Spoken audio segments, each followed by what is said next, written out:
something about it. You know, a lot of people when they read the Bible, they're like, I give up. It's full of contradictions. Just full of contradictions. You know, that's like looking at those 43 administrations and say, full of contradictions, because they are. I mean, wow. You want to talk about over a course of 150-something years, I mean, you want to talk about differences. Okay? But it's only a contradiction if you think it all applies today. But we know in the back of our mind it doesn't apply today. Like, you're not building an ark, are you? Expecting it to rain? But there's instructions here to do that. You know, you're not offering animal sacrifices, are you? And yet it's in there. You know? So it's not about contradiction, it's about finding the right place that everything in the Scripture, where every place that it belongs. Finding the right place for that. So now we're going to look. We're going to look at the middle wall. I went ahead and wrote some things up. This middle wall petition. Now, this stuff over here is still a secret, you know, and while the middle wall's up. But let's look at some of the characteristics of the Pentecostal administration while the middle wall is up. And when the middle wall's up, here's the thing you know. Israel has the preeminence. Always. They're the head and not the tail. They are preeminent. In other words, even in the book of Rome, all throughout the book of Acts, when they went, when they taught, when Paul taught, let's be specific, when Paul taught the book of Acts, it was always to the Jew first. Why? They had dispensational advantage. They had administration superiority. Not in their flesh, it's not because they were better, but because God had chosen them. So they were first. This doesn't even change in Paul's early epistles. In the book of Acts, chapter 1 and chapter 2, 3 times Paul says, to the Jew first. Even in, the book of Romans, if I said Acts. It is to the Jew first. In fact, Paul poses a question in Romans 3. What advantage has the Jew? Remember that? Romans 3. He asked a question. If you ask me that question today, what advantage has the Jew, and the second question, what advantage is there in circumcision? If you ask me that, you know what my answer will be? Nothing. There's no advantage to being a Jew, and there's no advantage to being circumcised. Zero. But what was that Paul's answer in the book of Romans? No. In fact, here's his answer. Much every way. Much every way. That's the book of Romans. Let me ask you a question. If the Jew and circumcision, if their advantage was much in every way, by the way, that's Romans 3, 1 and 2. Romans 3, 1 and 2. Let me ask you a question. When the book of Romans was written, is the middle wall petition up or down? It's up. Because there's a difference. In fact, it's a big difference. Much every way is the difference. And yet, when the middle wall comes down at the end of Acts, and the secret administration begins, instead of Israel having priority over the Gentiles, they are assimilated into the Gentiles, and there is no difference. Not just difference in certain things, like difference can you be saved, and so forth, which had been prior. So Israel now is not my people. So they had a superiority place as God's people, and the rest of the nations are here. And they lost their favored nation status, and now all are Gentiles. All are nations. Just nations. All of them. And there is no favored nation status. The only nation that ever had a favored nation status with God was Israel. The only one. If you listen to some people and even some preachers, you think the United States was God's favored nation. Well, God doesn't have one. In fact, it's the dispensation, the administration of what? Grace. Unmerited favor. No pecking order. Wonderful thing there. So, then the next thing. I used to teach that all throughout the Scripture was progressive revelation, and that it reached its pinnacle with Paul. I now think it's more accurate to say it this way, that Israel's message was a progressive revelation.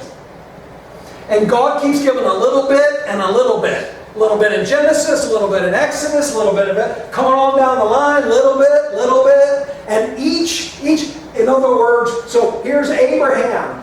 And so then Moses knew more about God and God's plan than Abraham did. And then David knew more about God's plan than well, you know what I'm saying? I lost my train of thought there. Who was it? Moses. And all the way down the line, and the 12, and so forth. And so this message is growing. And in fact, in Paul's early epistles, all the epistles of the New Testament, all the epistles of the New Testament except Ephesians and Colossians are a continuation of progressive revelation, built on line upon line, bit upon bit. And then when you get to Paul, it's an absolute secret, not built on anything. You realize that in Paul's early epistles, over 300 times he quotes the Old Testament in Paul's early epistles. That it might be written.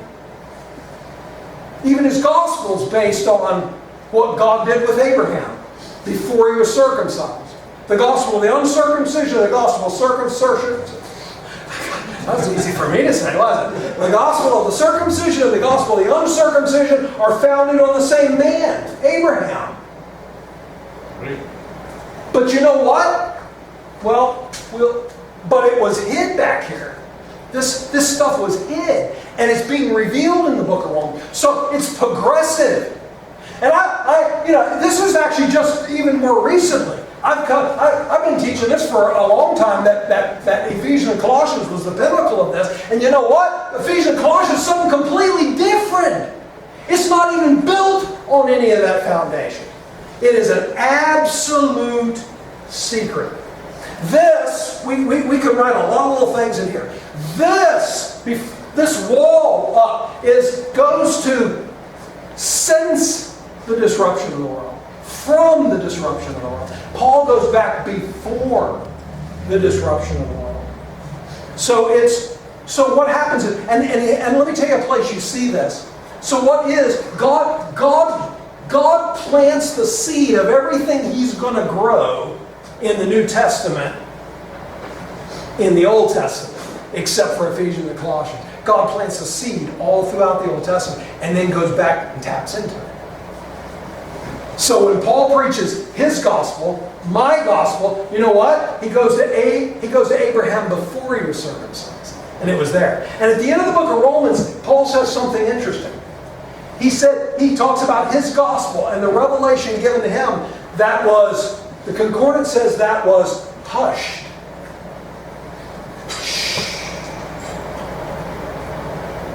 From the beginning. Hushed. You know, you hush something that's known, but you don't want to make it widely known. In other words, another way to say this, it's on the down low. Could anybody have read that Abraham was justified by faith and could have seen that? In fact, David, Paul goes back to David too. Blessed is the man, to whom the Lord imputes righteousness without works. And he goes to David. David knew that. You know what David should have happened to David with his adultery? There's only recourse in the law, right? Death. He knew about the grace of God. It's the grace of God in a dispensation, not a dispensation of grace. Big difference, okay? So God plants all these seeds, and he goes back in all the books of the New Testament, except Ephesians and Colossians. God goes back and harvests this information. By the way, the other place this word is used, the first place this word that's translated hushed in Romans 16 is the first time it happened was on the Mount of Transfiguration. And on the Mount of Transfiguration, Peter gets this great idea. Oh my goodness, this is awesome. We need to build 3 temples because this is glorious, And then a voice from heaven. This is my beloved Son in whom I am well pleased. And when they looked around, the other 2 were gone. And then it says, and they use that word, and they kept it to themselves. There's nothing about Paul's ministry that could be kept to ourselves, because no one knew. It's like you're having a surprise birthday party at your house. You know, and everybody, or almost everybody, knows except who shouldn't know. You know, we say, so God showed that man wasn't going to be saved by works way back at the beginning.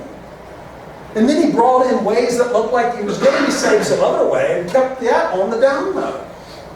But then all of a sudden, something that was, and we talked about this earlier, something that was hid in God. It's not hid in Jesus and in Peter and James. They know a secret, but they're not telling anybody. This is something only God knows. And he told to Paul. Paul describes this as the unsearchable riches of Christ. Paul's definitely searching the Old Testament for his gospel. It's not unsearchable. But the secret administration is unsearchable. The Concordant translates it untraceable. Paul could go back and trace. Oh, look back here. Look back here at Abraham. Look back here at David. But the writings of Ephesians and Colossians are untraceable. Actually, the best word to translate this Greek word is not a word. It's not a word in the dictionary. It's and if you'll read some of the lexicon, they'll say it's untrackable. And the idea is that there's no footprints anywhere on the pages of the Old Testament. This beautiful white snowy field, and there's no tracks. You can't find what Paul's saying anywhere. An absolute secret. Concordance says it was concealed in God. Then the next thing, Paul, while the middle wall petition was up, had a premature ministry. Paul says that he was the apostle, last of all me. He's naming all the apostles that got to see the risen Christ. And he said, last of all, I am an apostle that got to see Christ, one born out of due time. Some translations say prematurely born. We understand what a birth is. Okay, when was your last period? Due date. Due date. Paul's ministry was premature. It was no secret. Listen to me very carefully, because many people, many of the great men that I had valued when I was a little boy, that I started off, my first book that ever got me interested in the Scripture was a big old book by Clarence Loughrane called Dispensational Truth, full of charts and so forth. You know, I look back now and I realize, well, it was probably pretty perfect because it was very elementary. But to me it was, but so many people who have seen something in Paul thought it was his whole ministry, and it wasn't. They thought it included everything. But instead, in this early ministry of Paul, it was no secret that God was going to save the Gentiles. It was no secret that God was going to bless the Gentiles. None at all. It was just going to be through the instrumentality of Israel that he was going to do so. The Scripture says salvation is of the Jews. That's the message of the Old Testament. You got to come through Israel to get the blessing. And so the fact that the Gentiles were going to be saved and blessed was no mystery. And in fact, what's happening in the book of Acts is a foretaste of the Gentiles coming into Israel's blessings in the future. The only difference is, instead of Israel rising, Israel was falling. And Paul said, here's the reason I have a Gentile ministry when he wrote the book of Acts. I am the apostle of the Gentiles. I magnify my office. Why? That I might provoke those that are my kin according to the flesh to jealousy. God's whole point in going to the Gentiles was to make the Jews jealous and see if he could, this is all we speak as a man because God wrote this story, but to produce jealousy among the Jews. So it was a premature ministry.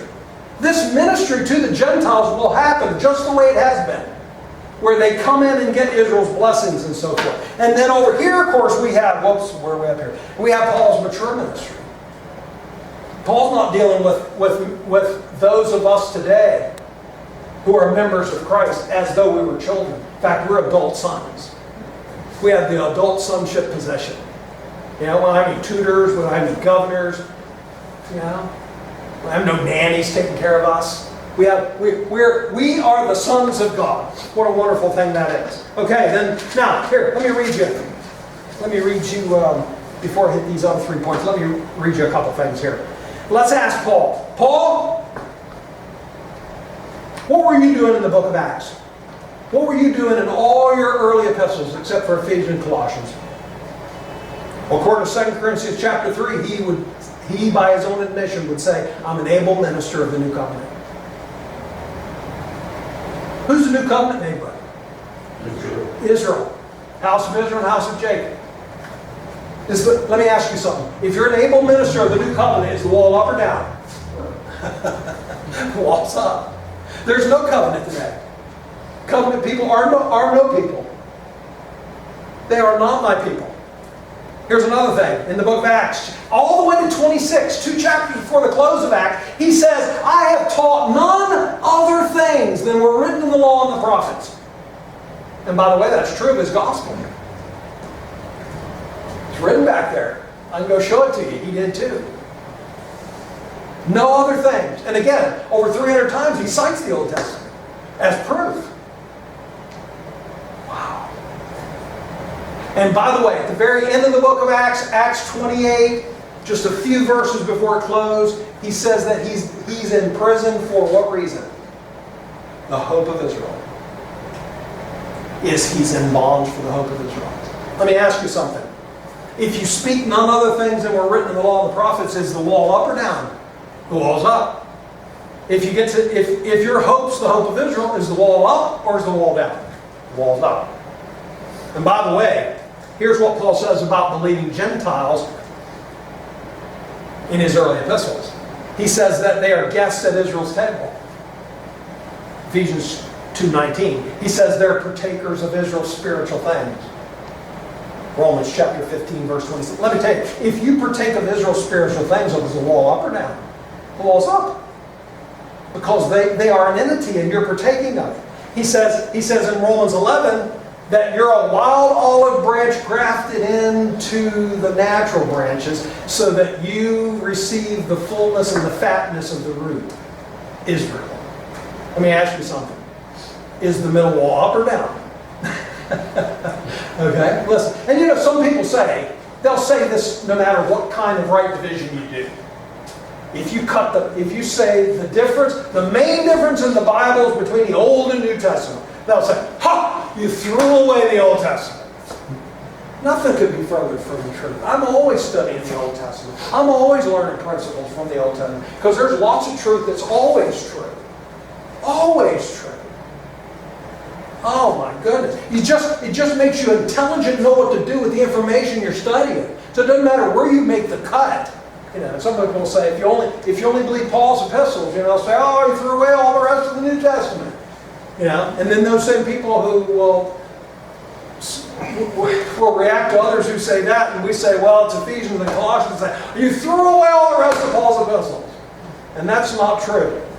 I'm telling you what, some of the greatest truths I know are in Paul's epistles outside of Ephesians and Colossians. And by Paul's own admission, Paul, let's ask you. We're going to ask Paul, what are you doing in the book of Acts and in all your early epistles? And here's what Paul's going to say. Romans 15:16, I'm acting as a priest of God. I'm acting as a priest. Let me ask you something. By the way, the only way you can have a priest is you have to have a barrier. That's what priests are for.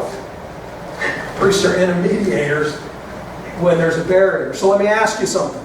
If Paul, in his ministry in the book of Acts and in his early epistles, and this is in Romans, if in the book of Romans, Paul is a priest of God to the nations, is the middle wall up or is the middle wall down?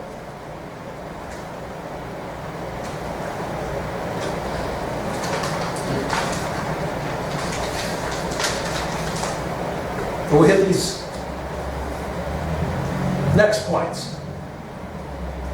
The focus of Israel is on the earth. And on the New Jerusalem coming down out of heaven, coming down out of heaven to the earth. Either to sit on the earth or to hover over the earth, depending on how your study of the Scriptures go. But it's earthly. That's their hope. That's their calling. That's what Christ is talking to them about in Matthew, Mark, Luke, and John. That's what all the apostles are talking about. These two hopes of the future. And Paul all of a sudden introduces something completely different.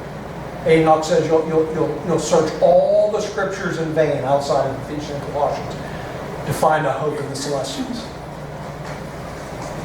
The super heavens. Jesus Christ ascended far up above. Listen to those grand words. He ascended far up above all heavens and sat down at the right hand of God. And by the way, let's skip down here because this brings us to this point. In Paul's early epistles, there's a union with Christ in His death and His burial and His resurrection. A union that we still have today. But there's something added to that union, and that's an ascension. We're not only joined with Him in His death, burial, and resurrection, but His ascension far up above all heaven, sitting down at the right hand of God. And that's our hope, and that's our expectation, that when all of creation, when all of the universe will actually now see and know that He's seated at the right hand of God, when He's manifest there, we will be manifest with Him there in glory. What a glorious, glorious truth that is. We'll back up to this one here. So, in the book of Acts, over and over you have the word church. The Greek word ekklesia is in the plural. Over and over and over again. The churches of Galatia salute you. Paul says, I have, on top of all the difficulties I have in my life, I have the care of all the churches in the plural. And the sevenfold unity of Ephesians is one body. One body. And we go from plural to singular. These local assemblies were Jewish local assemblies. They were in essence synagogues.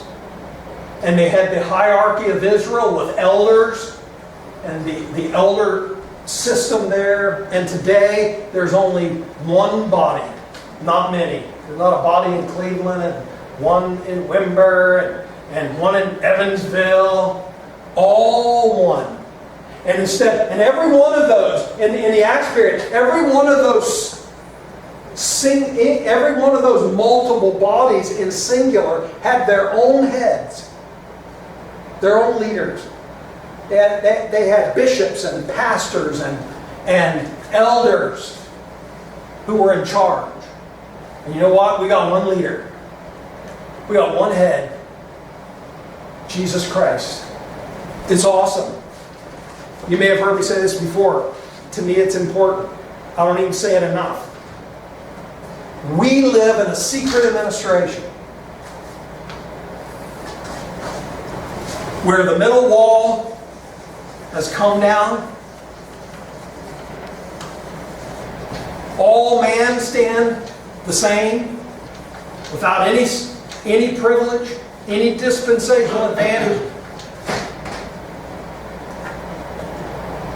And today, there's no water baptism. There's no physical circumcision. There's no divinely recognized nations. There is no observance of days, no dietary restrictions, no religious feasts or suppers, no signs, no wonders, no miraculous healings, no casting out of demons, no snake handling, no raising of the dead, no tongues, no visions, no messianic law obeyed, no vows, no animal sacrifices, no ordinances, no altars, no man-made temples, no intermediators, no priests, no mediators, no confession of sins, no prophecies being fulfilled, no selling of personal possessions to have all things in common, no neglecting of the family, no apostles, no prophets, no bishops, no pastors, no offices, no miraculous gifts, and no local assembly. Man, you don't know how empowering knowing that is. To know that you're not children being tutored and governed, but adult sons who have direct relationship with their father. Man, this is where we live.